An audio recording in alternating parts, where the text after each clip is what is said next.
Hello and good evening. I'm Don Arleth, and it's time for World Talks here on TVP World.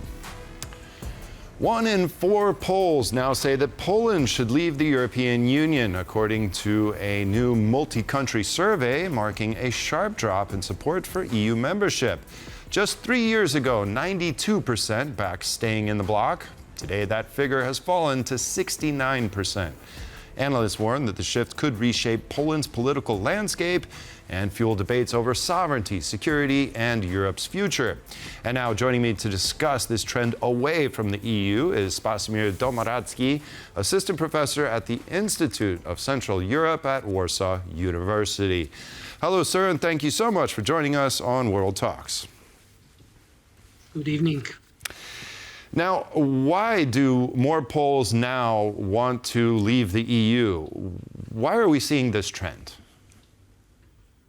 Well, let's put it that way.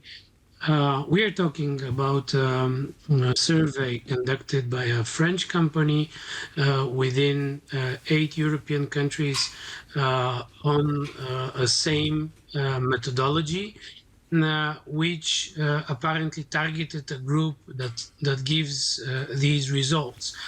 If we accept that such a trend, as was being described, exists, that indeed more and more Poles are more and more skeptical and pursue the perspective of exiting the European Union, then we would have to identify the reasons for which they march on the streets, identify the tendencies in both Polish and European politics. And if we even acknowledge the fact that we have a growing number of people who are finding, and I think that this is the right word to say, finding a political refuge in the arguments related to Polexit or the perspective of leaving the EU, I think that this is still a rather significant minority of the Polish society. That's the first point. And the second thing is, we have among those that turned towards more radical right-wing position, in practical terms, numerous Eurosceptic voters, voters critical of the European Union within the ranks of Law and Justice, who consider themselves being betrayed by Law and Justice and search for more radical solutions against a reality which they reject. In that sense, we might acknowledge that there is an increasing tendency, and it is best visible within the silent competition for voters between the Confederation, the Polish Party Confederation, and Law and Justice. And I think that the most visible dimension of this competition is actually the behavior of the Polish president, Karol Nawrocki, which both symbolically and in language tries to reach out to those that are attracted by the simplicity of the arguments produced by Grzegorz Braun's Confederation. Well, if we look at the last 2 decades of development, undoubtedly Poland has vastly benefited from being part of the European family.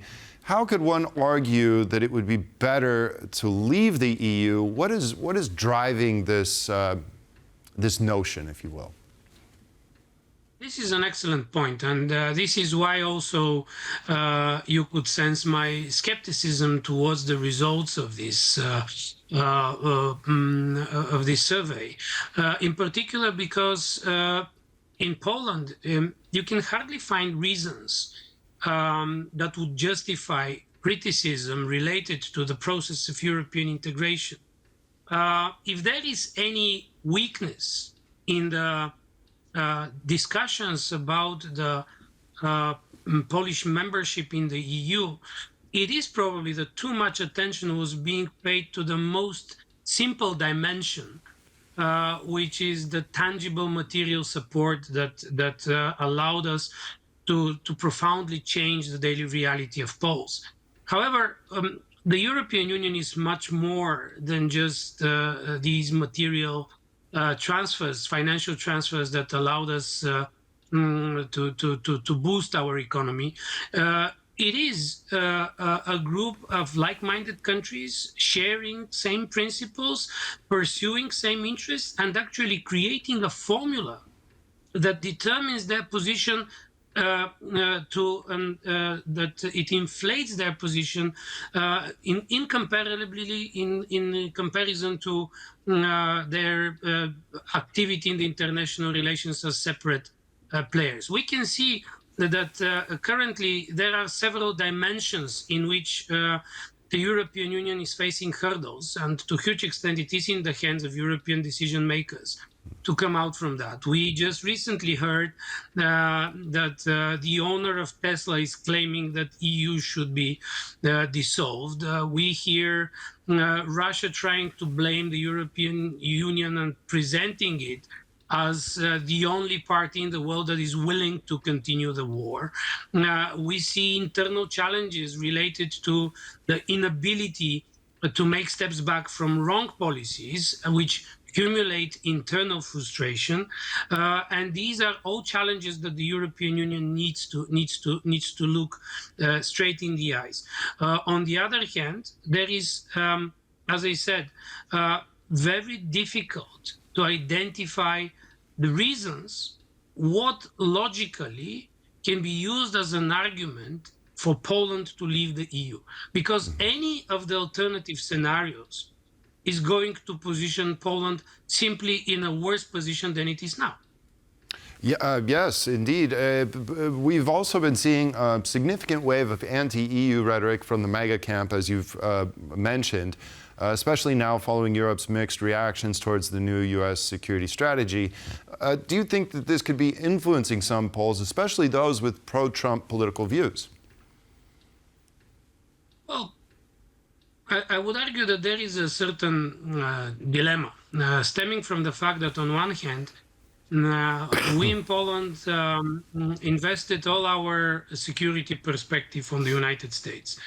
And the idea of joining the EU and NATO was kind of achieving the two main pillars of our prosperity formula, which we observed for the last 20 years. Now, when we see the signals coming from the US that are more and more ambiguous, the more and more skeptic attitude, there are two issues that need to be done. One is to take seriously the comments of the United States related to the nature of the European integration. The re-regulation formula of the European Union, with very weak mechanisms for democratic control on its institutions, is probably not the best formula to take over competences from nation states. On the other hand, with the Trump, it has become apparent how dependent Europe has become on the European Union on the United States.